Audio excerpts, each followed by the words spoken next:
আমার বোন রে বাজারের মেয়ে মনে হয়? বিয়ের আগেই কেন রুমে নিয়ে যাইতে চেয়েছিস? তোর বোন রে আগে আমার সাথে রুমে পাঠাই দে, লুচ্চা শালা। কথাটা বলে বোনের হবু বরকে টানা ৩-৪টা থাপ্পড় দিয়ে ক্ষান্ত হলো নিশো। আশেপাশের লোকজন জড়ো হয়ে গেল। তোয়া একপাশে দাঁড়িয়ে ভয়ে কাঁপছে। জাফর সাহেব নিজের সম্মানহানি চুপচাপ দেখতে পারলেন না। অনেক কষ্টে একটা বড়লোক পরিবার জোগাড় করেছিলেন মেয়ের জন্য। মেয়ের হবু জামাইয়ের সাথে এরকম যথেচ্ছাচারী ব্যবহার মেনে নিতে পারলেন না। এতে যে মেয়ের বিয়েটা ভেঙে যাবে। উক্ত স্থানে এগিয়ে গেলেন তিনি। মানুষের সামনে নিশোর গালে থাপ্পড় বসিয়ে দিলেন। তোয়ার হবু বর আসিফের দিকে তাকিয়ে হাত জোড় করে বললেন, বাবা, আমি ওর হয়ে মাপ চাইছি। তুমি প্লিজ মাফ করে দাও। তুমি এই ঘটনার জন্য বিয়েটা ভেঙে দিও না বাবা। আসিফ রাগে ফসফস করছে। তার বাবা রাজীব সাহেব তেড়ে এসে ছেলের হাত খপ করে ধরে জাফর সাহেবের দিকে কড়া নজর নিক্ষেপ করে বললেন, বিয়ের জন্য রিং পরাতে এসেছিলাম আপনার মেয়েকে। আপনার বাড়িতে এমন উদ্ভট অশিক্ষিত গুন্ডা একটা ছেলে আছে বলেননি তো? এত মানুষের মাঝে আমার ছেলের গায়ে হাত তুললো, এরপরও আমি আমার ছেলেকে এখানে বিয়ে দেব? No, never. আরও কিছু কথা শুনিয়ে ছেলেপক্ষ নিজেদের রিলেটিভদের নিয়ে জাফর সাহেবের বাড়ি থেকে বেরিয়ে গেলেন। পরিবেশ নিশ্চুপ। বাড়ির মানুষগুলো একে একে বেরিয়ে যেতে শুরু করলো। জাফর সাহেব মাথায় হাত দিয়ে বসে পড়েছেন। নিশো মাথা নিচু করেই বাবার দিকে অগ্রসর হলো। সামনে গিয়ে দাঁড়াতেই জাফর সাহেব তড়িৎ গতিতে উঠে দাঁড়ালেন। কড়া মেজাজে বললেন, আজকে থেকে এ বাড়িতে থাকার আয়ু তোমার শেষ। এতদিন কায়ে পড়িয়ে কালসাপ মানুষ করেছি আমি। কিছু করার মুরত্ব নেই। বোনের বিয়েটাও ভেঙে দিলে। আজকের পর থেকে তোর মুখ আমি দেখতে চাই না। এখনও এই বাড়ি থেকে বেরিয়ে যাবে, নইলে আমার মরা মুখ দেখবি তুই। বাবার কথাই থমকালো না নিশো। নিজেও কঠোর গলায় বলল, তোয়াকে হোটেলে ডেকেছিল 14 তারিখে। ও নিজের সম্মান নিয়ে বাড়ি ফিরতে পেরেছে। কাউকে বলতে পারছিল না সাহস করে। আমাকে বলেছে ও। ওরকম একটা ছেলের সাথে কিভাবে বিয়ে দিচ্ছিলেন আপনি? রুম্পা, তোমার ছেলের অশ্লীল কথাবার্তা বন্ধ করতে বলো। বাড়ির আর কোনো অন্যায় করতে পারছে না। বাপের সম্মান কীভাবে ডুবাবে ভাবতে ভাবতে এই রাস্তা বের করেছো। কথাটা বলেই নিশোর হাত চেপে ধরলেন তিনি। টেনে বাড়ির সদর দরজা পর্যন্ত নিয়ে গেলেন। তোয়া এবং রুম্পা বেগম দৌড়ে এলেন। রুম্পা বেগম ভাঙা ভাঙা গলায় বললেন, একবার ছেলেটার কথা শোনো গো। হতেও পারে আমাদের তোমার সাথে যে ছেলের বিয়ের কথা হয়েছিল সেই ছেলেটা আসলেই খারাপ। জাফর সাহেব কিছুক্ষণ অকথ্য ভাষায় গালাগালি করলেন। কেউ আর কোনো কথা বলার সাহস পেল না। তোয়া শুধু ফুপিয়ে কেঁদে উঠল। নিশো মায়ের দিকে কিছুক্ষণ তাকিয়ে থেকে নীরবে বাড়ি থেকে বেরিয়ে এলো। রাস্তায় বেরিয়ে বন্ধু আবিরকে জানালো তার বাড়িতে থাকবে আজ। বাড়ি থেকে বেরিয়ে আসার সময় মায়ের চোখের জল আর বোনের ফুপিয়ে ওঠা কিছু সময়ের জন্য মাথা নিচু করতে বলেছিল তাকে। বলেছিল এ বাড়িতেই থেকে যেতে। তারপর কে যেন বলল, প্রতিদিনের মরার চেয়ে একদিন মরাই ভালো। আমি আমার পরিবারের বোঝা। বেকার ছেলেকে কেউ ভালোবাসে না। বাপ মা একটা ছেলের দায়িত্ব খুব বেশি হইলে টেনে টুনে 20 বছর পর্যন্ত নিতে পারে। তারপর ছেলে কিছু না করলে বাড়িটা আস্তে আস্তে জ্বলন্ত শিখা হইতে থাকে। ওই যে আলো ছাড়া থাকা যায় না, আবার তাপও সহ্য হয় না, সেরকম অবস্থায় আছি আমি। আম্মারে না দেখলে কলিজা পুড়ে যায়, কিন্তু পরিবার বেকার ছেলেরে দেখতে পারে না। পরিবার ছাড়া থাকতে পারি না, আবার পরিবারের সবার ব্যবহার বিষের মতো লাগে। নিশো একটা চাপা শ্বাস ফেলল। মেকি হেসে বলল, ধুর, বেকার হয়েও যে নিঃশ্বাস নিচ্ছি, বাড়ির লোক গলা টিপে মেরে দেয় নাই, এটাই 7 পুরুষের কপাল। আম্মাই তো কয় আমারে জন্মের সময় নাকি লবণ খাইয়ে মেরে ফেললে শান্তি পেত। ঘরে 28-30 বছর বয়সী বেকার ছেলে আছে, প্রতিবেশীদের কাছে মুখ দেখাইতে পারে না। না পারি বেঁচে থাকতে, আর না পারি নিজের মূল্যহীন দেহটারে ঝুলিয়ে দিতে। কপাল আমার। কথাগুলো বলেই আবিরের হাত থেকে সিগারেটটা নিয়ে একটা টান দিল নিশো। হাতের 2 আঙ্গুলের মাঝে সিগারেটটা রেখে আকাশের দিকে মুখ করে ধোঁয়া ছেড়ে বলল, আল্লাহ কেন টাকাওয়ালা বাপের ঘরে পাঠাইল না? সফলতার গল্প সবাই শুনতে চায়, আর ব্যর্থতায় মানুষ নাক ছিটকায়।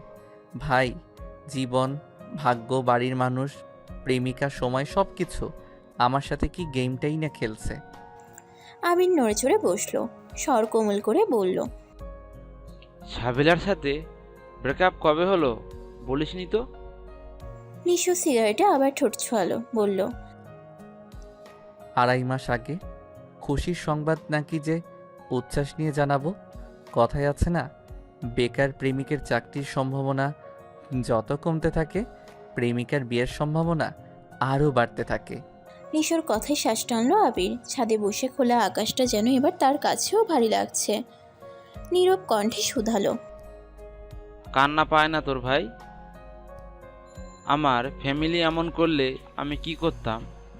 নিশো হো হো করে হেসে উঠল, বলল, কাঁদবো? দূর বেটা, চোখে পানি থাকলে তো চোখে পানি আসবে। ভেতরটা তো পাথর হয়ে গেছে, আঘাতগুলো ভেতরে লাগলে ঠক ঠক আওয়াজ হয়, চোখে পানি আসে না। খোলা আকাশের নিচে দুই বন্ধুর কথোপকথনের মাঝেই চিলে কোঠার দরজা খুলে কেউ ছাদে এলো। আবির পিছনে তাকাতেই কাউকে দেখে বলল, ফালাক, তুই কিছু বলবি? ফালাক, যার অর্থ সুন্দর আকাশ। এই মেয়েটা একটু সুন্দর আকাশের মতোই। তার পরিবারকে একটা গণ্ডির মধ্যে রেখেছে। তার জন্যই পরিবারটা যেন একটা ছোটোখাটো ফুল শোভিত বাগানের ন্যায় হয়েছে। এখানে সবটা ভালো হয়, সবটা। এই 17 বছর বয়সী মেয়েটা পরিবারের সবটুকুই মাথায় রাখে। ফালাক একটু এগিয়ে গিয়ে বলল, ভাইয়া, তোর বন্ধুকে সাথে নিয়ে খেতে আয়। তুই যা, আমরা আসছি। একটু শান্তি হবে খাওয়ার জন্য। ভাত তো জীবনে কম খেলাম না, বাঁচার জন্য প্রচুর ভাত খাওয়া হয়েছে। এবার একটু শান্তি খেয়ে ঘুম দিতে চাই। কথাটা বলেই নিশো ফালাকের দিকে তাকালো। ফালাক মাথার ওড়না সামনের দিকে বর্ধিত করে নিল, নরম গলায় বলল, খারাপ সময়ে ভেঙে পড়তে নেই, খারাপ অবস্থা থেকে বের হতে পথ খুঁজতে হয়। ভালো করে খুঁজলে পথ পাওয়া যায়, আর সেই পথ ধরে এগুতে হয়। নিশো মুচকি হেসে বলল, জীবনকে তুমি আমার চোখে দেখোনি ফালাক। জীবন জলোচ্ছ্বাসের চেয়েও ভয়ঙ্কর। গিলে নিয়েছে আমাকে, এখন শুধু উগরে দেওয়া বাকি। থাম তো, আমি এবার বাবাকে বলে তোর কোনো একটা ব্যবস্থা করে দেব। এতদিন বলেছি রাজি হোস নাই, এবার না করলে তোর সাথে আমার সম্পর্ক শেষ। তুই আমার বাড়িতে থাকবি আজ থেকে। আবির কথাটা বলে নিশোর বাহু ধরে দাঁড় করালো। দুজনকে উঠতে দেখে ফালাক সিঁড়ির দিকে এগিয়ে গেল।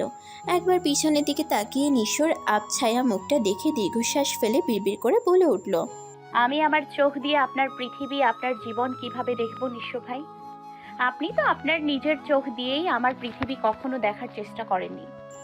দুদিন ধরে নিশোর একটু ভালো ঘুম হচ্ছে। কিছু করার চিন্তা যদিও মাথা থেকে কখনোই যায় না, তবুও এখানে একটু শান্তির নিঃশ্বাস ফেলতে পারছে। ফালাকদের বাড়িতে কখনো আসলেই তার এমন শান্তি শান্তি লাগে। যদিও এটা তার চাচার বাড়ি, তবুও আবিরের বন্ধু হিসেবেই বেশি সমাদৃত সে। আবির আর নিশো একসাথেই বড় হয়েছে। অন্যান্য চাচাতো ভাই বোনদের মধ্যে ঝগড়া মারামারি হলেও নিশো আর আবিরের মাঝে কখনোই এমন ছিল না।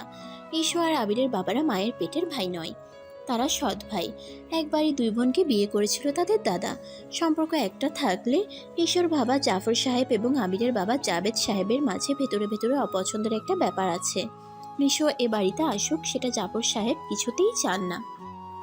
কোনো এক সময় দুই ভাইয়ের ঝগড়া ফ্যাসাদের জন্য নিশোর দাদা নিজের দুই ছেলের মধ্যে থেকে এক ছেলে অর্থাৎ জাবেদ সাহেবকে ত্যায্য পুত্র করে দেয়, যার দরুন নিশো আর তোয়া ব্যতীত এ বাড়ির কারো ও বাড়ির কারো সম্পর্ক নেই। নিশোকে থাকার জন্য আলাদা দুই কামরার একটা বিল্ডিং দেওয়া হয়েছে। দোতলা বিল্ডিংয়ের পাশেই একতলা বিশিষ্ট 2 রুমের একটা ছোট বিল্ডিং। সামনেই বড় একটা বাগান আর মেইন গেট পর্যন্ত একটা রাস্তা চলে গিয়েছে। বাইরে এই মেইন সড়ক। নিশোর রুমের পিছন দিকে একটা দরজা আছে, পাশেই একটা সাদা রঙের জানালা। দরজার বাহিরে শ্যাওলা যুক্ত সিঁড়ি আর একটু সামনেই একটা পুকুর। প্রতি মাসে ফালাক লোক নিয়ে পুকুর এবং পুকুরের আশেপাশে পরিষ্কার করে। সকাল সকাল ঘুম ভেঙে গিয়েছে নিশোর। গত 2 রাত একদিন কিভাবে ঘুমিয়ে ঘুমিয়ে কাটিয়েছে তার কোনো হদিস নেই। আজ সকালে ঘুম ভাঙতেই পেছনের সিঁড়িতে এসে বসলো সে। এখান থেকে ও বাসার ছাদ একদম কাছাকাছি। ছাদের সবটা স্পষ্ট দেখা যায়। ছাদের একদম শেষ ভাগে এলে তবেই এখানে সিঁড়িটা দেখা যায়। চিলে কোঠার দরজা খুলে কাজের মহিলাটি ছাদে উঠল। বড় এক বালতি জামা কাপড় রোদে দিচ্ছিল, সেটাই আনমনে তাকিয়ে দেখছিল সে। হঠাৎ সামনের দরজায় ঠকঠক আওয়াজ হয়। নিশো উঠে গিয়ে দরজাটা খুলে দিল। বাহিরে রাবেয়া বেগম দাঁড়িয়ে। উনি জাভেদ সাহেবের সহধর্মিণী। নিশো ঘুম থেকে উঠেছে কিনা সেটাই দেখতে এসেছেন ভদ্রমহিলা। পেছনের দিকে দরজা খোলা দেখে তিনি মৃদু হেসে বলে উঠলেন, উঠেছিস কখন? নিশো পিছন ফিরে একটা কাঠের পুরনো চেয়ারে গিয়ে বসতে ইশারা করে বলল, এই তো মিনিট 10 আগে। 36 ঘন্টা আমার কিভাবে চলে গেল বুঝতে পারছি না। 2বার উঠে খেয়ে আবার ঘুমিয়ে গিয়েছিলাম। কতদিন ঘুমাই নাই।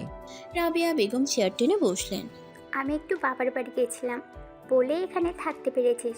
আজ থেকে তোর সব কিছু আমাদের নিয়মেই করতে হবে। সকালে ঘুম থেকে উঠে ওই বিল্ডিংয়ে চলে যাবি, নাস্তা শেষ করবি, 12টার দিকে গোসল শেষ করে জোহরের আজান দিলে মসজিদে চলে যাবি, নামাজ শেষ করে সোজা গিয়ে দুপুরের খাবার খেয়ে আসবি, রাতের খাবার 9টায়, নামাজ ঠিকমতো পড়বি। আমি নাকি বলবো শুকনো কিছু খাবার এখানে দিয়ে যেতে। নিশো পিছনের সিঁড়ির দিকে এগিয়ে গিয়ে বাহিরে একদোলা থুতু ফেলে বলল, চাচি, গতকাল পানি দিয়ে কুলকুচি করে ভাত খেয়েছি। আচ্ছা, ব্রাশ পেস্ট পাঠিয়ে দিচ্ছে। ট্যাপ ভালো আছে? পানি আসছে? হ্যাঁ, সেটা ঠিক আছে। জামা কাপড়ের কিছু তো দেখছি না। এক কাপড়ে জাফর সাহেব বের করে দিয়েছে। বাপের নাম ধরে বলতে লজ্জা লাগে না? লাগে না। শোন, তুই তো আবিরের বাবার কাছে থেকে এমনি টাকা নিবি না। এক কাজ কর, কি কাজ? ফালাকের 4 মাস পর উচ্চ মাধ্যমিক, ওর সিলেবাস 4 মাসে শেষ করে দিতে পারবি না? নিশো কিছুক্ষণ চুপ থেকে বলল, ওকে পড়াতে হবে? হ্যাঁ, কোচিংয়ে এত মানুষের মাঝে মেয়েটা পড়তে পারে না। তুই পড়ালে উপকার হইতো। মাসে ভালো একটা টাকা পাবি, আমিও দিব। ঠিক আছে। রাবেয়া বেগম একটা দীর্ঘশ্বাস ফেললেন। অসহায় চোখে নিশোর দিকে তাকিয়ে বললেন, তোর মতো একটা ভালো ছেলের এত ভালো রেজাল্ট থাকার পরও কেন যে চাকরি হয় না? নিশো হেসে বলল। মানি লাগে আম্মা, মানি লাগে। নিশো দরজা লক করে বাহিরের দিকে আসতেই ফালাকের সাথে দেখা হয়ে যায়। বিকেলবেলা সে প্রতিদিন গাছগুলোর দেখাশোনা করে, পানি দেয়। এক পাশে ফলের কিছু গাছ আর তার পাশেই সবজির বাগান। তাছাড়া পুরো বাড়ির আনাচে কানাচে নানা রকম ফুলের গাছ। প্রতিদিনের মতো আজও গাছের গোড়ায় পানি দিচ্ছিল সে। নিশোকে দেখেই মাথায় ওড়না টেনে নিল। মৃদু হেসে সালাম দিল। নিশো সালামের জবাব দিতে দাঁড়িয়ে গেল। ফালাক মুখে হাসি লেপ্টে বলল, কেমন আছেন এখন? এই বাড়িতে অদ্ভুত একটা শান্তি আছে। এখানে আসলে খারাপ থাকা যায় না। ফালাক হেসে বলল, কেন খারাপ থাকা যায় না বলুন তো? সেটা জানি না, কিন্তু শান্তিতে শ্বাস ফেলা যায়। চারদিকে একটু দেখুন, এই পরিবেশে থাকলে খারাপ থাকা যায়? নিশো চারদিকে একবার চোখ বুলিয়ে নিল। স্বস্তির শ্বাস ফেলে বলল। তুমি অসাধারণ একটা মেয়ে ফালাক। ফালাক সাগ্রহে তাকালো নিশোর দিকে। অসাধারণ কেন? এই যে 2 বছরে পুরো বাড়ির অবস্থাই বদলে দিয়েছ। তোমার মতো মেয়ে একটা বাড়িতে থাকলে সব কিছু সুন্দর হবে। ফালাক প্রসঙ্গ পাল্টাতে পেয়ারা গাছ দেখিয়ে বলল, দেখুন কত পেয়ারা খাবেন, একদম টাটকা পেয়ারা। আমি গাছটা লাগিয়েছিলাম ছোটবেলায়, এখন গাছ ভর্তি পেয়ারা। নিশো আর চোখে পেয়ারা গাছের দিকে দেখলো, তারপর ফালাকের দিকে তাকিয়ে শুধালো, তুমি কি আগের চেয়ে অনেক বড় হয়ে গেছো? বয়স 17 বছর 11 মাস, উচ্চতা 5 ফিট 3 ইঞ্চি। নিশো হো হো করে হেসে উঠল। ফালাক মৃদু হেসে নিশোর হাসি দেখছে। এই লোকটা অসম্ভব সুন্দর করে হাসতে পারে। তাকিয়ে শুধু দেখতেই ইচ্ছে করে ফালাকের। সময়টাকে থামিয়ে দিতে মনে চায় তার, কিন্তু উপায় নেই। সময় তো থামিয়ে দেওয়ার কোনো উপায় নেই। ফালাককে দাঁড় করিয়ে রেখে নিশো পেয়ারা গাছের দিকে এগুলো। বার কয়েক লাফ দিয়ে 3টা পেয়ারা পেরে ফালাকের কাছে এসে বলল, এই 2টা রাখো, আমি একটা নিলাম। ফালাক চাপা গলায় বলল, আমাকে দুটো কেন দিলেন? চাচিকে একটা দাও গিয়ে। আচ্ছা, আপনি এখন কোথায় যাচ্ছেন? স্টলে চা খাবো।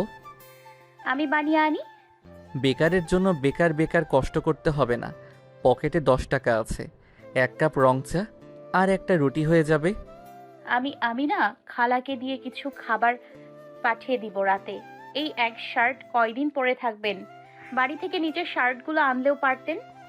এটা পরে এসেছি, এটাই অনেক। তুই যা, ভেতরে যা। তুই করে বলায় ফালাক তেজে উঠে রুজুগল কুচকে বলল, তুই করে বললেন কেন? নিশো কপালে হাত দিয়ে কপাল ঘষতে থাকলো। উপায় দেখে বলল, ভুল হয়ে গেছে। তোয়াকে তুই করে বলতে বলতে অভ্যাস হয়ে গেছে, তাই তোমাকেও বলে ফেলেছি, সরি। ফালাক পেয়ারায় কামড় বসিয়ে বলল, আমি আবির ভাইয়াকে স্টলে পাঠিয়ে দিচ্ছি। ভাইয়ার সাথে মার্কেটে গিয়ে দুটো প্যান্ট আর 3-4টা শার্ট বা টি শার্ট কিনে নেবেন। একটা কালো, একটা সাদা, একটা অ্যাশ কালার মাস্ট। বাকিগুলো আপনার ইচ্ছা। এই মেয়েটাকে নিশো যত দেখে তত অবাক হয়। মেয়েটা এত কম বয়সে কত কিছু বুঝে গিয়েছে। মা 2 বছর অসুস্থ থাকায় পুরো বাড়ির দায়িত্ব সে নিয়েছে। 2 বছরে মেয়েটা বয়সের চেয়েও বেশি পরিপক্ক হয়েছে। সব দিকে নজর তার, তাই বলে বেকার ছেলেটার উপরও। নিশো কিছু বলল না। একটা বেকার ছেলে এই সুযোগ পেয়ে আত্মসম্মানের জন্য তালে তাল মিলিয়ে জিনিস নিতেও চাইতে পারে না, আবার জিনিসগুলো প্রয়োজনীয় বলে নাও করতে পারে না। চুপচাপ বাহিরে চলে আসলো সে। সোজা গিয়ে স্টলে বসলো। পকেটে হাত দিয়ে দেখলো 10 টাকা না, 3টা 10 টাকার নোট আছে। একটা চা আর একটা সিগারেট আরামসে হয়ে যাবে। চাওয়ালাকে বলল, মামা, একটা সিগারেট আর এক কাপ কড়া রং চা দিয়েন তো। রাত 9টা। বাড়ির বাহিরে বোনের জন্য অপেক্ষা করছে নিশো। নিজের সার্টিফিকেট এবং কিছু প্রয়োজনীয় কাগজপত্র নিতে এসেছে। বাবার ভয়ে বা বাবার কারণে সে ভেতরে যায়নি।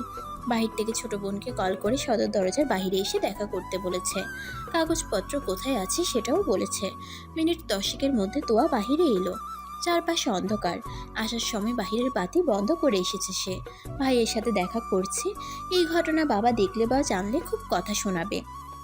তোয়াকে আসতে দেখে নিশো এগিয়ে এলো, বলল, কি রে, এনেছিস ফাইলটা? তোয়া ফাইলটা এগিয়ে দিয়ে সাথে ছোট একটা বক্স দিয়ে বলল, এই যে তোর ফাইল, আর এটা মা দিল। কি এটা? পায়েস, সেদিন তুই কিছু খেতে পারিসনি, মা এটা ফ্রিজে রেখেছিল। নিশো পিছেল হাসলো, বলল, ছোটবেলায় লবণ খাওয়াতে চাইছিল না মা, এখন পায়েস দিচ্ছে কেন? ভাইয়া, তুই তো জানিস মা কেমন পরিস্থিতিতে আছে। তুই বল, নতুন শার্ট দেখছি যে, কোথায় আছিস? নিশো একটা দীর্ঘশ্বাস ফেলে বলল, আবিরদের বাড়িতে। শার্টটাকে আবির ভাই কিনে দিল? হ্যাঁ, কিন্তু টাকা হয়তো ফালাক দিয়েছে। তোয়া চোখ মুখে বিস্ময় ফুটিয়ে বলে উঠল। কি, ফালাক দিয়েছে? নিশো তোয়ার মাথায় চাটি মেরে বলল, চিল্লাচ্ছিস কেন? এখন যা, বাসায় যা। বাহিরে কেউ দেখলে অসুবিধা হয়ে যাবে। কাল বিকেলে ফোন হাতে রাখিস, কল দিব। তোয়া মাথা নাড়িয়ে বলল, ঠিক আছে, এবার তোর ভালো একটা কিছু হোক ভাইয়া। যা, ভেতরে যা। তুই গেলে আমি যাচ্ছি। তোয়া মৃদু হেসে ভেতরে চলে যেতে নিয়ে আবার ফিরে এসে নিশোর হাতে 500 টাকা দিয়ে বলল, চাকরি পেলে এটা আমাকে ফেরত দিয়ে দিবি, আর ফালাককে বলিস আমার ভাইয়ের খেয়াল রাখতে। তোয়া আর এক মুহূর্ত দাঁড়ালো না। ভাই দাঁড়িয়ে থাকা অবস্থায় সে ভেতরে চলে গেল। নিশো একা হাঁটতে শুরু করলো। হঠাৎ পকেটের ফোনটা বেজে উঠল। পায়েসের বক্স আর ফাইলটা এক হাতে নিয়ে পকেট থেকে ফোনটা বের করে দেখলো আবির কল দিয়েছে। মুহূর্ত ব্যয় না করে রিসিভ করলো কল। ওপাশ থেকে অবিন্যস্ত গলায় আবির বলে উঠল। নিশো উল্টো জিজ্ঞেস করলো, কিছু হয়েছে? আমি এক্ষুনি আসছি। কলটা কেটে গেল। বুকের ভেতরটা কেমন করে উঠল নিশোর। ও বাড়ির কারো কিছু হলো না তো? বাড়ির সবাই হাসপাতালে পৌঁছেছে অনেকক্ষণ। জাভেদ সাহেবের হাতের বেশ খানিকটা অংশ কেটে গিয়েছে। 6টা সেলাই পড়েছে সেখানে। নিশো আর আবির মিলে জাভেদ সাহেবকে নিয়ে হাসপাতালে এসেছিল। বাড়ি ফিরতে দেরি হচ্ছে দেখে রাবেয়া বেগম ফালাককে নিয়ে চলে এসেছে সেখানে। বাড়িতে থাকতে মোটেও ভালো লাগছিল না তাদের। চিন্তা হচ্ছিল খুব। জাভেদ সাহেব অফিস থেকে বেরিয়ে বাড়ি ফেরার পথে সামনের স্টলে বসেছিল চা খেতে। সেখানেই বসে চেনা পরিচিতদের সাথে আড্ডায় বেশ জমে উঠেছিল সময়টা। বাড়ি ফেরার কিছু মুহূর্ত পূর্বে হঠাৎ 3 জনের মধ্যে কথা কাটাকাটি, হাতাহাতি, এরপর বাড়ির কাছাকাছি হওয়ায় দৌড়ে দৌড়ে দা, বটি, লাঠি যা পেরে এনে মারামারি শুরু করে দিয়েছিল। 2 পক্ষকে থামাতে গিয়েই মূলত ওনারই খেসারত দিতে হলো। সেলাইয়ের পর কী করতে হবে সেটা ডাক্তার সাহেব বুঝিয়ে দিলেন সবাইকে। ডাক্তারের কথায় এটা স্পষ্ট যে জাভেদ সাহেবকে করা সতর্কতার সাথে অন্তত 2-3 সপ্তাহ কাটাতে হবে। জাভেদ সাহেবকে বাসায় নিয়ে যাওয়ার অনুমতি পেতেই নিশো বাহিরে গেল একটা গাড়ি ডাকতে। কিছুক্ষণের মধ্যে ফিরেও এলো। চাচাকে উদ্দেশ্য করে বলল, কাকা, গাড়ি এসেছে, বাসায় যেতে হবে, চলুন। জাবেদ সাহেব বেডে বসেছিলেন। এতক্ষণ ভয়ে অসুস্থতায় কাউকে খেয়াল করতে পারেননি। নিশোকে দেখে মৃদু হেসে বললেন, আমার জন্য খুব কষ্ট হয়ে গেছিল, তাই না রে বাপ? এরকম একটা পরিবেশ চিন্তা হবে না? ভয় পেয়ে গেছিলাম একটু। ভালোবাসা আসে দেখি আমার জন্য। নিশো এবার মাথা তুলল। চোখে মায়া, সহানুভূতি, অভিমান ফুটিয়ে বলল, আমার দাদা আপনাকে ত্যায্য করছিল, বাপ সম্পর্ক ছিন্ন করছিল, আমি করি নাই। রক্তের আমি আপনার। ওদের ভাগ্য ভালো ওই সময় আপনার ছেলে বা ভাইয়ের ছেলে ছিল না। যদি থাকতো তাহলে লাশ পড়ে যেত। জাবেদ সাহেবের ভেতর থেকে কেমন প্রশান্তির হাসি বেরিয়ে এলো। ভরসা করেন তিনি নিশোকে, ভালোবাসেন অসম্ভব। ছেলেটা এত ভালো যে ভালো না বেশে থাকা চায় না। তবুও কেন যে ওর বাবা এমন করে বুঝে পান না তিনি। হাত বাড়িয়ে নিশোকে কাছে ডাকলেন। নিশো গিয়ে পাশে বসতেই জাবেদ সাহেব তাকে বুকের সাথে জড়িয়ে নিয়ে বললেন, সবটুকু ভালো তোর সাথে হোক বাপ। আমার দোয়া সবসময় তোর জন্য থাকবে। হাসপাতাল থেকে সবার বাড়ি ফিরতে ফিরতে প্রায় 11টা। রাবেয়া বেগম জাবেদ সাহেবকে রুমে বসেই তুলে খাওয়াচ্ছেন। নিশা আবিরের সাথে কথা শেষ করে তার রুম থেকে বেরিয়ে বাড়ির সামনের দরজার নিকটে চলে এসেছিল নিজের রুমে যাওয়ার জন্য। পিছনে ফালাকের ডাকে দাঁড়িয়ে গেল সে। পিছনে তাকাতেই দেখতে পেল ফালাকের হাতে বড় একটা ব্যাগ। ফালাক সামনে এসে দাঁড়িয়ে ব্যাগটা এগিয়ে দিয়ে বলল, এটা একটু সাথে নিয়ে যান। নিশো ভ্রু কুচকে তাকিয়ে রইল। কি আছে এতে? রুমে গিয়ে খুলে দেখবেন। বলো, নইলে আমি নিচ্ছি না। ভয় নেই, আপনাকে উড়িয়ে দিতে বোমা রাখিনি ব্যাগে। আপনার সাথে শত্রুতা নেই। তাহলে বললে কি সমস্যা? উফ, এখানে কিছু ফল আর শুকনো খাবার আছে। আমি সন্ধ্যার পর ইলেকট্রিশিয়ানকে ডেকে পাঠিয়েছিলাম। বাসায় তো দুটো ফ্রিজ ছিল, তাই একটা আপনার ওখানে পাঠানো হয়েছে। এখন থেকে একটু সময় মতো খাওয়া দাওয়া করবেন। এবার ব্যাগটা নিন। নিশো দীর্ঘশ্বাস ফেলল। ব্যাগটা হাতে না নিয়ে বলল, আমাকে নিয়ে তোমার এত ভাবতে হবে না ফালাক। আমার ছন্ন ছাড়া জীবনে আর কিছুই সুষ্ঠুভাবে বা নিয়মমাফিক চলবে না। থাকতে দিয়েছ, এটাই অনেক। এত আতিথেয়তা করতে হবে না। শেষে দেখবে মাথায় চেপে বসেছি। নিশো আর দাঁড়ালো না। 2-3 কদম এগুতেই ফালাক পেছন থেকে আবার ডাকলো, এগুলো মা আপনার জন্য গুছিয়ে রেখেছিল। মা আপনাকে নিয়ে চিন্তিত। এখানে থাকবেন কিছুদিন। তিনি চান আপনার যেন কোনো অসুবিধা না হয়। মা নিজেই আমাকে বলেছিল বাসার পুরনো ছোট ফ্রিজটা আপনার ওখানে দিতে। নিশো জিভেতে কামড় খেলো। সে ভেবেছিল ফালাক নিজ থেকে করছিল এসব। অস্বস্তি হচ্ছিল তার। ফালাকের মা এসব করেছে শুনে একটু শান্তি পেল সে। পিছনে ঘুরতেই দেখলো ফালাক আর দাঁড়িয়ে নেই। ব্যাগটা নিয়ে হেঁটে চলেছে রান্নাঘরের দিকে। নিশো এক প্রকার দৌড়ে এসে ফালাকের হাত থেকে ব্যাগটা নিতে চাইলো।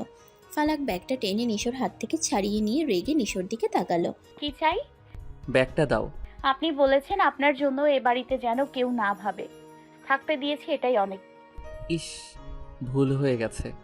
আমি ভেবেছি এসব তুমি করছো। ফালাকের চোখ দুটো বড় বড় হলো। তেজে উঠে বলল, সামনে আসবেন না আপনি আমার। নিশো ব্যাগটা নিয়ে বলল, মায়ের অনুপস্থিতিতে চাচির ভালোবাসায় মায়ের আদর খুঁজি। এটা আর ফিরিয়ে দিতে পারলাম না। এই একটা জায়গায় আমার আত্মসম্মান দেখাতে ইচ্ছে করে না। নিশো ব্যাগটা নিয়ে বেরিয়ে গেল সেখান থেকে। যতটুকু সময় তাকিয়ে প্রিয় মানুষের যাওয়া দেখা যায় ততটুকু সময় ধরে দেখলো ফালাক। তারপর একটা দীর্ঘশ্বাস ফেললে সেখান থেকে নিজেও প্রস্থান ঘটালো। আবিরের রুমের দরজায় গিয়ে নক করলো সে। আবির দরজা খুলে বোনকে দেখে বলল, এত রাতে কিছু বলবি? হ্যাঁ, কালকে আমার কিছু পার্সেল আসবে। কুরিয়ারের ওখানে নিয়ে যাবি আর নিয়ে আসবি। তোকে হ্যাঁ। ফ্রি হয়ে আমি এনে দিব, তো যেতে হবে না। অনেক কিছু আসছে, দেখে শুনে আনতে হবে। আচ্ছা, দেখা যাবে। রাত হয়েছে, ঘুমাবি যা। হুম। ফালাক আবিরের কাছ থেকে বিদায় নিয়ে মা বাবার রুমে উকি দিল। রোজকার অভ্যেস তার এটা। বাবা মা প্রতিদিন ঘুমের আগে আড্ডায় বসে যায়। কি সুন্দর করে হাসে দুজন। আজ এত বড় একটা দুর্ঘটনার পরও রাবেয়া বেগমের মন ভালো করতে জাবেদ সাহেব কত কথা বলে যাচ্ছেন। মুচকি হাসলো ফালাক। প্রস্থান করলো বাহির থেকে। নিজের রুমে এলো। হঠাৎ আবিরের বলা কথায় শুকনো চিন্তার ভাঁজ দেখা দিল ফালাকের কপালে। আবির রেগে আবার কিছু করবে না তো, যাদের জন্য তাদের বাবার এমন অবস্থা? প্রায় 1 ঘন্টা সময় ব্যয় হলো, ঘুম আসছে না ফালাকের। বিছানা থেকে উঠে বসলো। ফোনের ওয়ালপেপারে থাকা মায়ের সেই 90 দশকের ছবি দেখে মৃদু হাসলো সে। হঠাৎ মাথায় কিছু একটা চেপে বসলো। বাচ্চামি করতে মনটা সাই দিল। বিছানা ছেড়ে সোজা আলমারির দিকে চলে গেল সে। আলমারি খুলতেই ভেতরে 3টা থাক এবং পাশে কাপড়ের হ্যাঙ্গারে ঝুলিয়ে রাখা শাড়ি দেখে মুচকি হাসলো। বেছে বেছে আকাশি রঙের একটা পাতলা নরম শাড়ি বের করে গালে চেপে ধরলো। ইস, শাড়িটা যেন মামা গন্ধ লেগে আছে। শাড়িটা রাবেয়া বেগমের, অতি পছন্দের হয়ে যাওয়ায় মায়ের থেকে শাড়িটা নিয়ে নিজের কাছে রেখেছিল সে।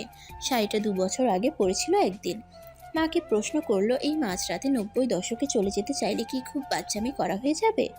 মায়ের ঘুম ভেঙে গেলে রুমের দরজায় এসে তাকে গায়ে শাড়ি জড়ানো, চোখে কাজল, 2 পাশে বেনি আর হাতে চিকন ফিতার ঘড়ি দেখলে কি তাকে পাগলি মেয়ে সম্বোধন করবে?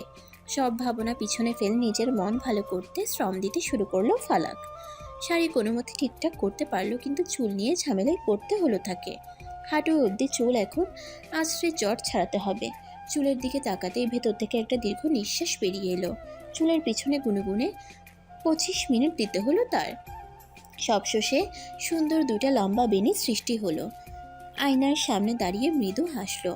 মায়ের মতো রূপবতী লাগছে তাকে। বিড়বিড় করে বলল, মা বোধহয় আমার বয়সে যখন ছিল তখন এরকমই দেখতে ছিল। বাবা বোধহয় মায়ের ওই নিষ্পাপ চেহারা দেখেই বিয়ের জন্য পাগল হয়েছিল।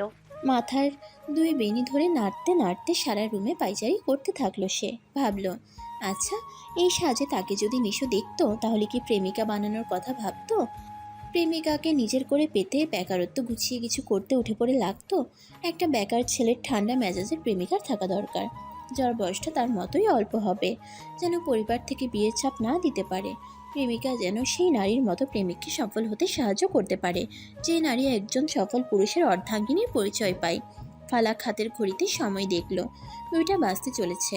এখন না ঘুমোলে সকালে একদম উঠতে পারবে না সে। দিনে অনেক কাজ আছে তার। এই সময়ে আর শাড়ি খুলতে ইচ্ছে হলো না একদমই। আয়নার সামনে এসে নিজেকে আরেকটা বার দেখে নিল। মৃদু হেসে নিশোকে কল্পনা করে বলল, আমার মতো সুন্দর গুণবতী মেয়ে আপনার প্রেমিকা হোক, যে রাত বিরাতে শাড়ি পরে, কাজলে চোখ ডুবিয়ে আপনাকে চমকে দেবে।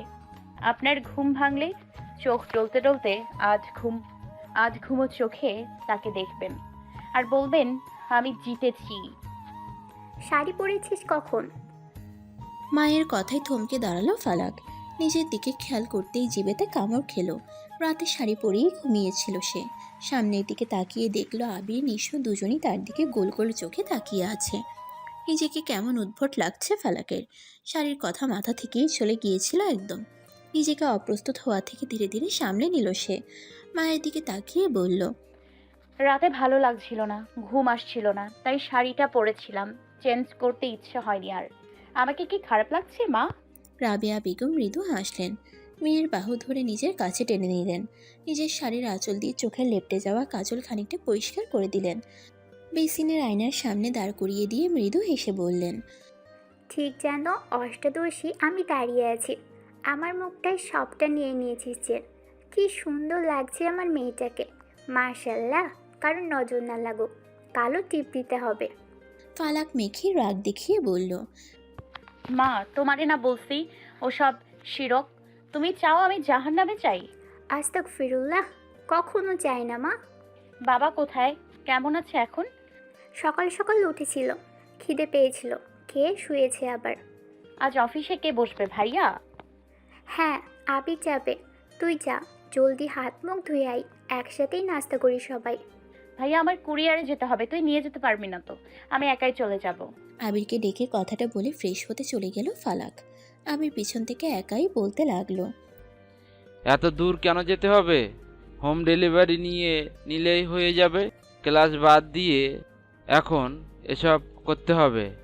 অল্প সময়েই ফালাক ফ্রেশ হয়ে খাবার টেবিলে চলে এলো। এখনও শাড়ি পাল্টায়নি সে। শাড়ি পরে থাকতে মন্দ লাগছে না। যে জিনিসে মন্দ লাগা কাজ করে না সেই জিনিস 24 ঘন্টা করা যায়। ফালাক এসে নিজের চেয়ারে বসলো।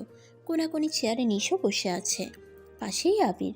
ফালাককে বসতে দেখে আবির বলল, তুই কুরিয়ার থেকে আসা মেসেজ নিচেকে ফরওয়ার্ড করে দে। বিকেলে ও গিয়ে পার্সেল নিয়ে আসবে, তোর যেতে হবে না। রাবেয়া বেগম নাস্তার প্লেট ফালাকের সামনে দিয়ে নিজেও পাশের চেয়ারে বসলেন। ফালাক নিজের প্লেট টেনে নিয়ে বলল, ভাইয়া আমার বাইরে কাজ আছে। তুই জানিস যে আমি ছোটোখাটো বিজনেসও করি। 7টা বোরখার অর্ডার আছে, ওগুলো ক্রেতাদের ঠিকানায় পাঠাতে হবে। কাপড় কিনে বাসায় ফিরতে হবে। সামনের সপ্তাহে 2টো বোরখার অর্ডার আছে, ওগুলো আনতে হবে। এগুলো নিশ্চয়ই নিশো ভাইয়া পারবে না, আমাকেই যেতে হবে। তুই সাথে গেলে ভালো হতো, তাই তোকে বলেছিলাম। যেতে পারিস না? It's okay. আবির কি বলবে বুঝতে পারছে না। ফালাককে বারণ করলেও সে শুনবে না। বাইরে যাওয়ার কারণগুলো এমন করে সাজিয়ে রেখেছে যেন আজ বাইরে না গেলে হচ্ছেই না। পাশ থেকে রাবেয়া বেগম বলে উঠলেন, বিকেল থেকে ফালাক নিশোর কাছে পড়তে বসবি। সামনেই পরীক্ষা, রেজাল্ট ভালো না হলে তোর বাবা এসব বিজনেস আর করতে দেবে না। রাবেয়া বেগমের কথা শেষ হতে না হতেই নিশো আর ফালাকের চোখাচোখি হলো। ফালাক খাবার মুখে নিতে গিয়ে থেমে গেল। নিশোর দিক থেকে চোখ সরিয়ে নিয়ে মায়ের দিকে তাকালো, বলল, ওনার কাছে পড়বো? সময় হবে ওনার? হবে না কেন? আমি নিশোকে বলেছি তো, ও রাজি হয়েছে। তুই পড়তে বসলেই হলো। আজকাল তোমার কথা উনি বেশিই মানছেন মনে হচ্ছে। মানবে না? আরেকটা মা হই আমি ওর। শোনো মা, আমার আর ভাই লাগবে না। আমার ভাই আছে, একটা ভাই যথেষ্ট আমার জন্য। ফালাকের কথা শুনে মৃদু হাসলেন রাবেয়া বেগম। নিশো এতক্ষণে বলে উঠল, চাচি, আপনার মেয়েকে বলে দিয়েন তার ভাই আমিও হতে চাই না। বোনের প্রয়োজন নেই, আমারও বোন আছে। ফালাক কিছুক্ষণ ভ্রুকুচকে নিশোর দিকে চেয়ে রইল, মনে মনে বলল, আপনার তো বউ নেই, বোন চান না, বউ চাইলেই পারেন। দুপুর 2টা। নিশো নিজের প্রয়োজনীয় কিছু কাগজপত্র সার্টিফিকেট নিয়ে বেরিয়েছিল। 2 জায়গায় ইন্টারভিউ ছিল আজ। সিজিপিএ দেখে হেয়ার আর নিশোকে পছন্দ করলেও কিছু মৌখিক প্রশ্ন নিশো উত্তর দিতে পারেনি। ইন্টারভিউ দিতে গেলে প্রত্যেকেই হয়তো কিছু উদ্ভট প্রশ্নের সম্মুখীন হয়, যেগুলো কোনোভাবেই কাজ রিলেটেড নয়। এই যেমন আজ প্রথম ইন্টারভিউতে একজন প্রশ্ন করে বসলেন, বলুন তো, আজারবাইজান দেশের মুদ্রার নাম কি? নিশো মাথা চুলকালো, পরিমিত হেসে বলল, আপনি বলুন তো, বিয়ের সময় কোন দেশের রাজধানীর নাম 6 বার উচ্চারিত হয়? লোকটা বিস্মিত হলো, বিরক্ত গলায় বললেন, ইন্টারভিউ দিতে এসেছেন আপনি, আমি না। এখানে ফাতরামি করবেন না একদম। কি আজব, দিতে এসেছি চাকরির ইন্টারভিউ, অথচ আপনি আমাকে আজারবাইজানের দেশের মুদ্রার নাম জিজ্ঞেস করছেন। বাংলাদেশের নাগরিক হিসেবে সর্বোচ্চ জিজ্ঞেস করতে পারতেন যে বাংলাদেশ কত সালে ভাষা আন্দোলন করেছিল। আমি সংক্ষেপে 1952 সাল বলে তৃপ্তির ঢেকুর তুলতাম, এই ভেবে যে আপনারা বাংলাদেশ সম্পর্কে জানার আগ্রহ বাড়াচ্ছেন, তা না করে বাংলাদেশ বাদে পৃথিবীর অন্য সব দেশ নিয়ে পড়ে থাকেন। সামনে বসা লোকের মেজাজ যেন চরম উত্তপ্ত হলো। রেগে গিয়ে বললেন, বের হন আপনি এখান থেকে, আপনার মতো লোক এই অফিসে লাগবে না। আর কি করার, বেরিয়ে আসতে হলো নিশোর। দ্বিতীয় জায়গায় ঠিক এরকমই কাণ্ড ঘটিয়ে অন্যদের বিরক্ত করে নিজেও এখন বিরক্ত হয়ে রাস্তায় হাঁটছে। সামনে একটা স্টল দেখে সেদিকে এগিয়ে গেল সে। একটা বেঞ্চে বসে চাওয়ালা মামাকে বলল 1 কাপ চা দিতে। 1 মিনিট বসতে না বসতেই ফালাকের কল এলো। পকেট থেকে ফোনটা বের করে রিসিভ করলো সে। ওপাশ থেকে ফালাক শান্ত গলায় বলল, কোথায় আছেন? স্টলে 1 কাপ আর একটা সিগারেট খাবো। সিগারেট যারা খায় তারা নবীর সাথে দেখা করতে পারবে না, জানেন না? জানি। তবু কেন খান? চাকরি পেলে স্ট্রেস কমে যাবে, তখন আর সিগারেট খাবো না। এখন স্টল থেকে বের হন। আমি সোনালী ব্যাংকের এদিকে আছি। আপনাকে দেখলাম বাম দিকের রাস্তায় যেতে। গাড়িতে অনেক মালামাল আমার সাথে, একা এগুলো বাসায় নিয়ে যেতে পারবো না। যতদূর মনে হচ্ছে গাড়িওয়ালা মামাও সাহায্য করবে না। আপনি চলে আসুন, আমি মাকে বলবো আপনাকে চা করে খাওয়াতে। আচ্ছা, আসছি। কল কাটলো নিশো। চা না খেয়েও চায়ের দাম দিতে গেলে লোকটা বলল, মামা, চা তো খাবেন না কইতাছেন, দাম কেন দিচ্ছেন? রাখেন মামা, এদিকে আমার প্রায়ই আসা লাগবে, অন্যদিন আপনার হাতের চা খেয়ে যাব। স্টল থেকে বেরিয়ে এলো নিশো। পকেটে হাত দিয়ে দেখলো পকেটে অল্প কিছু টাকা আছে। দূর থেকে ফালাককে দেখতে পেয়েছে সে। গাড়িতে বেশ কিছু জিনিসপত্র রয়েছে, ভাড়া সব মিলিয়ে 100-150 হবেই, কিন্তু এত টাকা তার কাছে নেই। টাকা নিয়ে বের হলে খরচ হয়ে যাবে, এজন্য কিছু টাকা বাড়িতে রেখে এসেছিল সে। এখন ফালাকের সাথে গেলে বড় হিসেবে গাড়ি ভাড়াটা তারই দিতে হবে। ফালাক দিতে গেলে সেটা খুব একটা ভালো দেখাবে না। কি করবে ভাবতে ভাবতে রাস্তা পার হয়ে এলো সে। ফালাকের কাছাকাছি আসতেই গাড়ির পিছনের দিকে দাঁড়ানো 2জন অল্প বয়স্ক ছেলের কিছু কটু কথা শুনতে পেল সে। রাস্তাঘাটে বের হলেই আশেপাশে যে দুই একজন ইফটিজার দেখা যায়, এরা সেই শ্রেণীর। নিশো ফালাকের কাছে পৌঁছানোর ঠিক কয়েক সেকেন্ড আগে সেই দুজনের একজন গিয়ে ফালাকের সামনে দাঁড়িয়ে বলল, আপু, আপনার নম্বরটা দিন তো। আমার বন্ধু আপনাকে পছন্দ করেছে। আরে ভাই সরুন তো, বসতে দিন। বলেই হাত দিয়ে টেনে ফালাকের সামনে থেকে ছেলেটাকে সরিয়ে দিল। পিছনে দাঁড়িয়ে থাকা বন্ধু এগিয়ে এসে নিশোকে ধাক্কা দিয়ে ক্ষিপ্র দৃষ্টিতে তাকালো তার দিকে। নিশো পিছন ফিরে ছেলেটাকে দেখে শান্ত মেজাজে বলল, কি সমস্যা ভাই, ধাক্কা দিলে কেন? বয়সে বড় আমি তোমার। ধুর মিয়া, রাখেন আপনার বর। আপনি এখানে কি করেন আমাদের মাঝে? কাদের মাঝে? এই যে আমাদের মাঝে। কে উনি? আমার হবু প্রেমিকা। নিশো এবার দাঁতে দাঁত চেপে ছেলেটার গালে একটা চড় বসিয়ে দিল। রাগ নিয়ন্ত্রণ করে হেসে বলল, ওটা তো হবু প্রেমিকা হইলে আমি তোর হবু সুমন্দি। নিশোর কথায় ফিক করে হেসে ফেলল ফালাক। এতক্ষণ বেশ গম্ভীরভাবেই বসেই কথোপকথন শুনছিল সে। এবারের কথায় গাম্ভীর্য টিকিয়ে রাখতে পারল না সে। ঝামেলা বড় আকার ধারণ করার আগেই সে বলে উঠল, রাস্তায় ঝামেলা করা ভালো মানুষের লক্ষণ নয়। গাড়িতে উঠে আসুন। পরিচিত কেউ চিনতে পারলে আমার আর বাইরে আসা হবে না। নিশো গাড়িতে বসে চকিতে জবাব দিল, একা যেন কেউ বের হতে না দেয় সেই ব্যবস্থা করছি, চলো। আপনি বাসায় কিছু বলবেন না। দেখা যাবে। এই ছোটখাটো ব্যাপারের জন্য আমার কাজ থামিয়ে দেবেন না।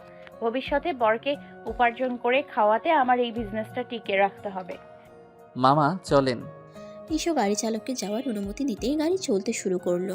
নিশো পাশে তাকালো, বলল, চিন্তা করো না, তোমার বাড়ির মানুষ কোনো বেকারের সাথে তোমার বিয়ে দেবে না, আমি দিতে দেব না। তাছাড়া তোমার বিয়ের বয়স হয়নি।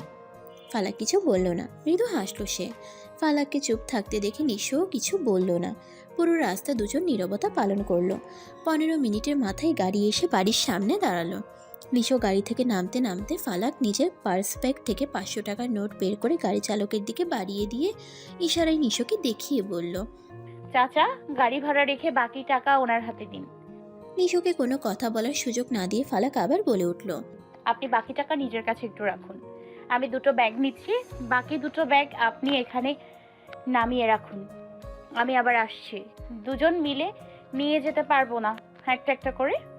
গাড়ি চালক এবার বলে উঠল, আম্মা, এটা আমি নিয়ে দিচ্ছি, আর আরেকটা উনি নিক, তাহলেই কাম তাড়াতাড়ি হয়ে যাইব।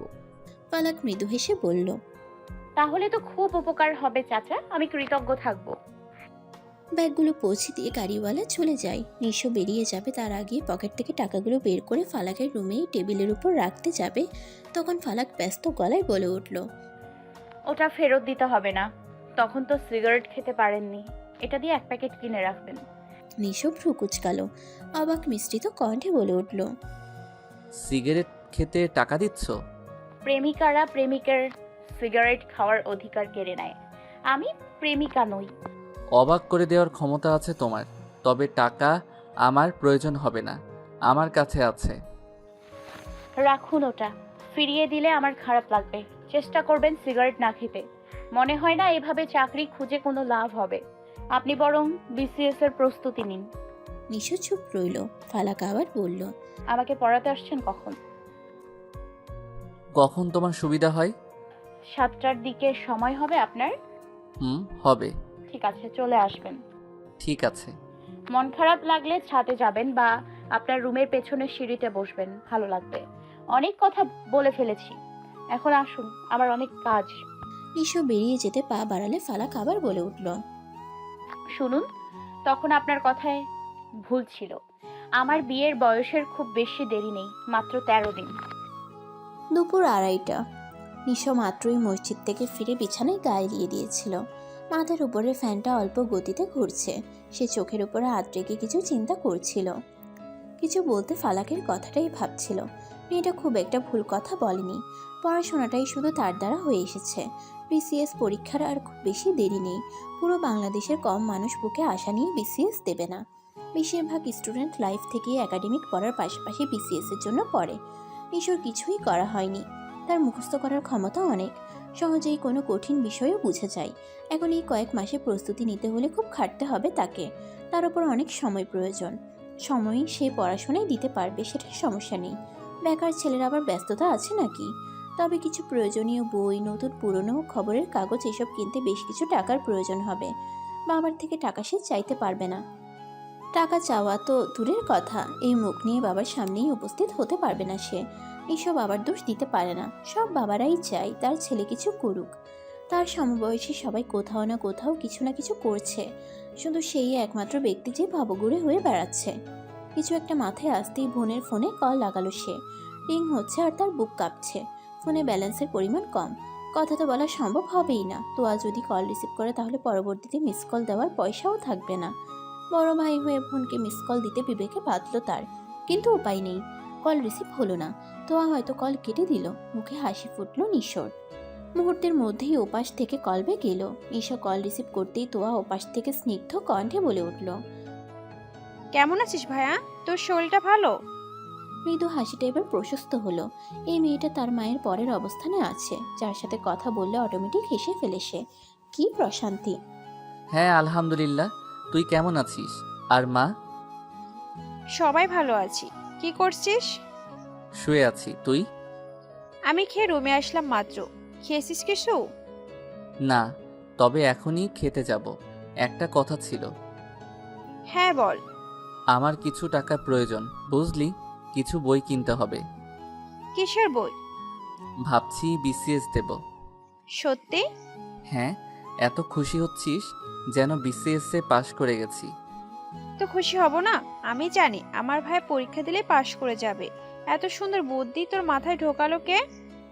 বলতে গিয়েও থেমে গেল নিশো। সে বলতে পারল না। একটা অদ্ভুত সুন্দর মেয়েটা তার মাথায় এই বিসিএস এর ভূতটা প্রেরণ করেছে। মেয়েটাকে শাড়ি আর দুই পাশে বেনি করলে অসম্ভব সুন্দর দেখায়। চেয়ে থাকতে ইচ্ছে করে, তবে এক পলকে চেয়ে দেখার সুযোগ হয়ে ওঠেনি। আর তার কথা কানে পৌঁছলে চোখ বন্ধ করে অনুভব করতে ইচ্ছে হয়। ইচ্ছে হয় সব কিছু থামিয়ে দিয়ে শুধু তার কথা শুনতে। আর হাসি, মাঝে মাঝে তো তার হাসি হৃদস্পন্দটার গতি বাড়িয়ে দেয়। মেয়েটা সংসারের সাথে তাকেও সামলে নিচ্ছে। নিশোকে চুপ থাকতে দেখে তোয়া আবার বলে উঠল, কি রে, কিছু বলছিস না কেন ভাইয়া? গলা খাকারি দিয়ে নিজেকে সংযত করে নিল নিশো। বলল, আমি ভাবলাম, আচ্ছা শোন, আমার নন একাডেমিক যে বইগুলো আছে না, ওগুলো বিক্রি করলে 20-25 হাজার আরামসে উঠে আসবে। তুই সেখান থেকে বেছে বেছে মোটা মোটা উপন্যাসের যে বইগুলো আছে সেগুলো থেকে 7-8টা বইয়ের ছবি তুলে আমাকে পাঠিয়ে দে। এই কয়েকটা সেল দিলেই হয়তো আমার প্রয়োজন আপাতত মিটবে। পরে না হয় কিছু করতে পারলে আবার ওই বইগুলো কিনে ফেলবো। নিশোর বই পড়ার অভ্যেস অনেক দিনের। স্কুল লাইফ থেকেই টাকা বাঁচিয়ে এখন অবধি 300-400 মতো বই সংগ্রহ করেছে সে। অনেক টাকার বই কিনেছে সে। রুমের একপাশ ভর্তি শুধু বই আর বই। রুমে ঢুকলেই কেমন শান্তি শান্তি লাগতো তার। এখানে এই রুমে কোনো বই নেই। বই ছাড়া সময়ও কাটতে চায় না তার। হঠাৎ দরজায় ঠক ঠক শব্দ হলো। নিশো দরজার দিকে তাকিয়ে ফোনটা মুখের কাছে নিয়ে বলল, ছবিগুলো আমাকে পাঠিয়ে দে। কে যেন এসেছে। আমি ফোন রাখছি। মার খেয়াল রাখিস, বাবাকে সাবধানে চলাফেরা করতে বলিস। ফোনটা বিছানায় রেখে এগিয়ে গিয়ে দরজা খুলে দিল নিশো। বাহিরে সাদা রঙের জর্জেটে ত্রিপিস, মাথায় শিফনের ওড়না দিয়ে প্রায় অষ্টাদশী সেই রমণী দাঁড়িয়ে আছে। তার পোশাক এবং অবয়ব বলে দিচ্ছে সে মাত্রই গোসল শেষ করে বেরিয়েছে। চুল থেকে পানি এখনও ঝরছে। সমস্ত কায়ায় যেন একটা স্নিগ্ধ রূপ বিরাজ করছে। কিছু বলবে? বেশ স্বাভাবিক গলায় শুধালো নিশো। জি, খেতে আসুন, বাবা আপনার জন্য অপেক্ষা করছে। আবির ফিরেছে? না, ভাইয়া বাইরে লাঞ্চ করে নেবে, আপনি আসুন। ঠিক আছে, তুমি যাও, আমি আসছি। একা একা খারাপ লাগছে বেশি? না, খারাপ লাগছে না। আচ্ছা আসুন। আর দেরি করলো না ফালাক, সোজা হেঁটে গিয়ে বাসায় ঢুকলো। নিশো দরজাটা লক করে নিজেও ছুটলো দুপুরের ভোজ সম্পন্ন করতে। দুপুর গড়িয়ে বিকেল হয়েছে। দুপুরের খাওয়া শেষ করে জাবেদ সাহেব ঘুমিয়েছেন। নিজের হাত দিয়ে আপাতত তিনি কিছু করতেও পারছেন না। রাবেয়া বেগম নিজেই খাইয়ে দিচ্ছেন, প্রয়োজনীয় সব কাজ করে দিচ্ছেন। জাবেদ সাহেব ঘুমোলে রাবেয়া বেগম রুমে আসলেন। ফালাক বইয়ের পৃষ্ঠাগুলো উল্টে পাল্টে দেখছিল। মাকে রুমে আসতে দেখে বই বন্ধ করলো সে। রাবেয়া বেগম বিছানার একপাশে বসলেন। পড়া হচ্ছিল? জি আম্মাজান। কি পড়ছিলেন? আমাকে যে সাবজেক্ট গলা টিপে মেরে ফেলতে চাই সেটা। আইসিটি? ইয়েস। আপনি আপনার মেয়ের শত্রুকে চিনে গিয়েছেন। আপনার জন্য কেয়া কসমেটিক্সের পক্ষ থেকে থাকছে একটা ফ্লাইং কিস। রাবেয়া বেগম মুচকে হাসলেন। পা উঠিয়ে বসতেই ফালাক চেয়ার ঘুরিয়ে মায়ের দিকে ফিরে বলল, মা, জি বলুন। সিরিয়াস মুডে চলে এসো। আসলাম, বল। আমার কিছু টাকা লাগবে। কেন? লাগবে কারণ বলতে পারবো না। ভরসা রাখতে পারো তোমার মেয়ে বাজে খরচ করবে না। আমার মেয়েকে আমি চিনি, তবুও একটু আগ্রহ হলো এ আর কি। কত লাগবে? অল্প, বেশি না। কত অল্প? এই ধরো 7,000 নাকি 8,000? এই ধরো 1000 দিলে ভালো হয়, তবে 7000এও চলবে। বই কিনবো। এখন কিসের বই? উপন্যাস। আমার উপন্যাস পড়তে ইচ্ছে করছে। সামনে তোমার পরীক্ষা, এখন কোনো উপন্যাস না। আমার এক্ষুনি সংগ্রহ করতে হবে, নইলে আমার ভালো লাগবে না। আমার বই লাগবেই। পড়াশোনাও ঠিক মতো করবো, কথা দিলাম। তুমি নিশো ভাইয়ার থেকে খোঁজ রেখো, আমি কেমন আছি, আমি কেমন পড়ছি না পড়ছি। রাবেয়া বেগম ভ্রু কুঁচকালেন। এত টাকার বই কিনতে হবে? হ্যাঁ, কখন টাকা লাগবে? সন্ধ্যায়। আমাকে টাকা দিও, আমি নিশো ভাইয়াকে বলবো অনলাইনের পেজে সেন্ড মানি করে দিতে। বই 3-4 দিনে চলে আসবে। ঠিক আছে। মুচকি হাসলো ফালাক। মাকে ইশারায় চুমু দিয়ে বলল, মাথায় তেল দিয়ে দেবে? চলো বাসার সামনে বসে গিয়ে, চেয়ার বাহিরেই আছে। ঠিক আছে, তুমি যাও, আমি তেল নিয়ে আসছি। মা বেরিয়ে যেতেই স্বস্তির শ্বাস ফেলল ফালাক। মৃদু হেসে নিশোকে ভেবে মনে মনে বলল, সম্ভব হলে আমার সবকিছু আমি আপনাকে দিয়ে দিতাম, আপনি চাইলে আমাকেও। আপনার সেই দিনটা আমার দেখার শখ ভীষণ, যেদিনটায় আপনার মুখে প্রাপ্তির সাফল্যের হাসি ফুটবে। আমি নিজের মনকে জানাতে পারবো আমি হেরে যাওয়া মানুষকে হৃদয়ে জায়গা দেইনি। 6:40। 7টা বাজতে খুব বেশি দেরি নেই। নিশো বাহির থেকে এসে তোয়ালেটা নিয়ে সোজা ওয়াশরুমে চলে গেল। মাগরিবের পর মসজিদের সামনে ফাঁকা মাঠটায় পাশে মাদ্রাসার ছেলেদের সাথে এতক্ষণ ফুটবল খেলেছে। ঘেমে একাকার অবস্থা। গোসল না করলে সাথে থাকা যে কেউ ঘামের গন্ধে নাক ছিটকাবে। রাবেয়া বেগমের কথা অনুযায়ী আজ থেকে ফালাককে পড়াতে হবে। প্রথম দিনে অন্তত অস্বাভাবিক কিছু হোক সেটা নিশো চায় না। এর আগে ফালাকের সাথে খুব বেশি সময় একসাথে কাটানো হয়নি। সম্পর্কটা অন্যান্য চাচাতো ভাই বোনদের মতো নয়। ভেতরে ভেতরে একটু অস্বস্তি অনুভব করছে সে। গোসল শেষ করে বের হলো নিশো। আয়নার সামনে দাঁড়িয়ে নিজেকে বেশ অন্যরূপে আবিষ্কার করলো। গোসলের পর চুলগুলো যেন আরো বড় লাগছে। চুলে ঘন রোমশ ভ্রুযুগল ঢাকা পড়েছে। চাপদাড়ি পুরো গাল জুড়ে অবস্থান করছে। কিছুদিন আগেও কিছু কিছু জায়গা একটু ফাঁকা ছিল, কিন্তু এখন সেটা নেই। বলিষ্ঠ দেহ আগের চেয়ে ফর্সা লাগছে। নিজের এত এত সৌন্দর্যের মাঝে ঠোঁটের দিকে নজর গেল তার। ঠোঁটের বর্ণ আরো খয়েরি হয়েছে। সিগারেট খোর হিসেবে তাকে দেখে যে কেউ চিহ্নিত করতে পারবে। কম সিগারেটের ধোঁয়া মিশে নিত এই ঠোঁটে। পূর্বে না, মাথা ভালোভাবে মুছে কালো রঙের শার্টটা পরে নিল সে। লুঙ্গি পাল্টে প্যান্ট পরে এদিক ওদিক হাতের ঘড়িটা খুঁজলো, পেল না। এদিকে ও বাড়িতে যাওয়ার সময়ও হয়ে যাচ্ছে ভেবে ফোন স্ক্রিনে সময় দেখলো। এখনও হাতে 7 মিনিট সময় আছে। ইন্টারমিডিয়েটের বিষয়গুলো সম্পর্কে কিছুটা ধারণা নিতে ইউটিউবে চলে গেল। সময় যখন কাটায় 7টা, তখনই আরেকবার আয়নার সামনে দাঁড়িয়ে নিজেকে ঠিকঠাক লাগছে কিনা সেটা দেখে নিল। আজ নিজের প্রতি নিজের এত খেয়াল দেখে নিশো নিজেই অবাক হচ্ছে। কই, আগে তো নিজের প্রতি নজর দিতে ইচ্ছে করেনি তার। আজ কেন এত অস্বাভাবিক লাগছে নিজেকে? শ্বাস টানল সে। নিজেকে স্বাভাবিক করার বৃথা চেষ্টা করলো। কোনোভাবেই স্বাভাবিক হতে সে পারছে না। মেয়েটার সাথে টানা 1 ঘন্টা সময় সামনাসামনি বসে কাটাতে হবে। কি দম বন্ধকর অবস্থা। চিন্তা কমাতে একটা সিগারেট প্রয়োজন। দ্রুত পায়ে বিছানার দিকে গেল সে। বালিশের নিচ থেকে সিগারেটের প্যাকেট আর লাইটার নিল সে। সেখান থেকে একটা সিগারেট নিয়ে আগুন ধরিয়ে ঠোঁটে ছোঁয়ালো সে। বালিশের পাশেই থাকা কালো হালকা গোল ফ্রেমের চশমাটা পরে নিল। সিগারেটটা বাহিরে শেষ করবে ভেবে দরজা লক করে ফালাকেদের বিল্ডিংয়ের দিকে হাঁটা ধরল। না পেয়ে তোমার দেখা, একা একা দিন যে আমার কাটে না রে, ভেঙে মোর ঘরের চাবি নিয়ে যাবি কে আমারে, ও বন্ধু আমার।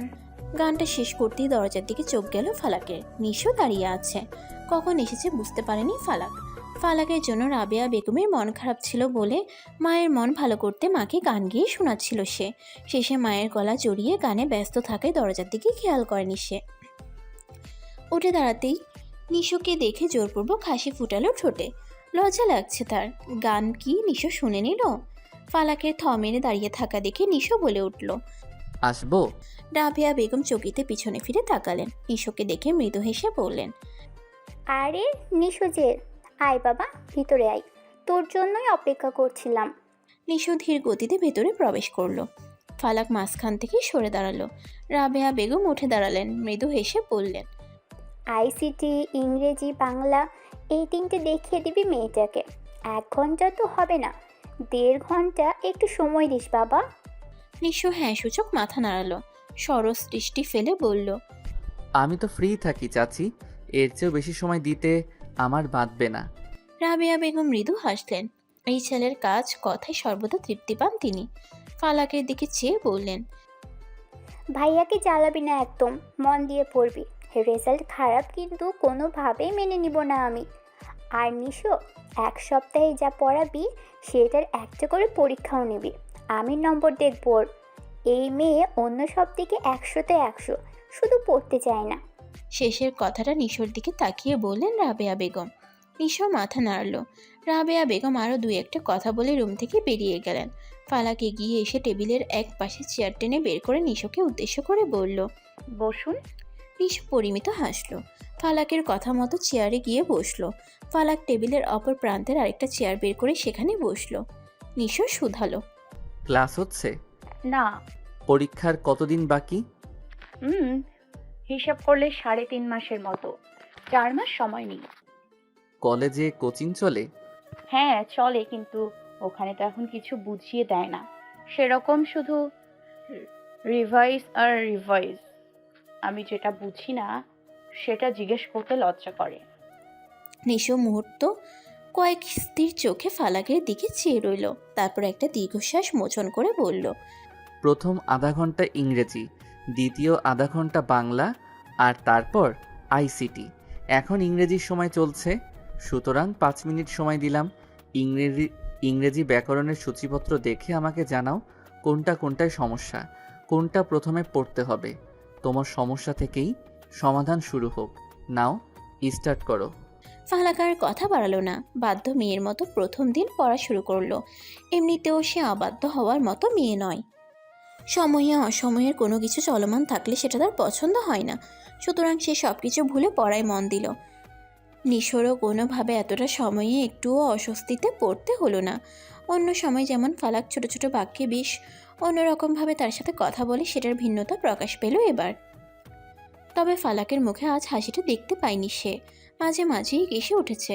ফালাককে দেখে অসুস্থও লেগেছে তার কাছে। ঘড়িতে 8:45। সময় কিভাবে এত তাড়াতাড়ি গেল বুঝতেই পারল না কেউ। ফালাক হঠাৎ ঘড়ি দেখে বলল, অনেক সময় চলে গিয়েছে তো, 8:45 বাজে। আজকের মতো এই অবধি থাকুক তাহলে। বাসায় কিন্তু পড়তে হবে একা একা, শুধু প্রাইভেট পড়লে রেজাল্ট ভালো হবে না। হ্যাঁ পড়বো। তাহলে আমি আসছি। পড়ার সময় কোনো কিছু না বুঝলে চিহ্নিত করে রাখবে। এখন আর রুমে যেতে হবে না, একদম খেয়ে যান, আমি মাকে বলছি। বলেই কেসে উঠল ফালাক। সাদা দুটো গাল যেন রক্তিম বর্ণ ধারণ করলো। চোখ ভিজে উঠল। নিশো প্রশ্ন করে বসলো। ঠান্ডা লেগেছে? ফালাক উত্তর দেওয়ার আগেই নিশোর ফোনটা হঠাৎ বেজে উঠল। নিশো পকেট থেকে ফোনটা বের করার জন্য দাঁড়াতেই ফালাক চিৎকার দিয়ে উঠল। নিশো অবাক হয়ে ফালাকের দিকে তাকালো। ফালাক চোখ বন্ধ করে নিয়েছে। নিশো অনুভব করলো সে ফালাকের পায়ের উপর পা রেখেছে। সাথে সাথে পা সরিয়ে নিল সে। ফালাক চোখ খুলল। চোখ দুটো টলমল করছে। নিশো অবাক হলো। এইটুকুতেই চোখে পানি? আমতা আমতা করে বলল, সরি, আমি আসলে খেয়াল করিনি। কলটা কেটে আবার ফালাকের দিকে তাকালো। এতক্ষণে পাশের রুম থেকে রাবেয়া বেগম ছুটে এসেছেন। মেয়ের চিৎকার কানে পৌঁছাতেই দৌড়ে এসেছেন তিনি। রুমে ঢুকে ফালাককে নিজের বুকের সাথে জড়িয়ে নিলেন। মাথায় হাত বুলিয়ে বলে উঠল, কি হয়েছে মা? ফালাক মুহূর্ত কয়েক মনো থেকে বলল, আমি দাঁড়ানোর সময় টেবিলের সাথে পায়ে লেগেছে, রক্ত বেরোচ্ছে হয়তো ওখান থেকে। রাবেয়া বেগম আফসোসের সাথে বলে উঠলেন, ইস, কেন যে রান্না করে যেতে গেলি তখন? বিপদ লেগেই আছে। নিশু কিছু বুঝতে না পেরে জিজ্ঞেস করলো। কি হয়েছে পায়ে? ফালাক সংক্ষেপে বলল, পা কেটেছে। কিভাবে কাটলো? মার হাত থেকে মগ পড়ে ভেঙে গিয়েছিল। আমি তখন রান্নাঘরে যেতেই ফ্লোরে থাকা ভাঙা অংশের একটু পায়ে ঢুকে গিয়েছিল। নিশো চোখ খিচে বন্ধ করে নিল, কপালে হাত দিয়ে চ জাতীয় শব্দ উচ্চারণ করলো। পায়ের দিকে তাকিয়ে দেখলো ফালাক পা একটু উঁচু করে এক পায়ে মাকে ধরে দাঁড়িয়ে আছে। মেঝেতে সাদা টাইলসে রক্ত স্পষ্ট দেখতে পেল সে। অপরাধ বোধ হচ্ছে তার। কেন যে তাড়াহুড়ো করে দাঁড়াতে গেল তখন? পায়ে ব্যান্ডেজ নেই দেখে রাবেয়া বেগমের দিকে তাকিয়ে বলল, চাচি, বাসায় স্যাবলন আর ব্যান্ডেজ হবে? রাবেয়া বেগম মাথা নাড়ালেন। হ্যাঁ আছে তো। একটু এনে দিবেন প্লিজ। হ্যাঁ আমি এনে দিচ্ছি। রাবেয়া বেগম ফালাককে বিছানায় বসিয়ে দিয়ে দৌড়ে গিয়ে ফার্স্ট এড বক্স এনে নিশোর হাতে ধরিয়ে দিলেন। নিশো চেয়ার টেনে বিছানার কাছাকাছি এসে বসলো। এতস্তত করতে করতে ফালাকের পা স্পর্শ করলো।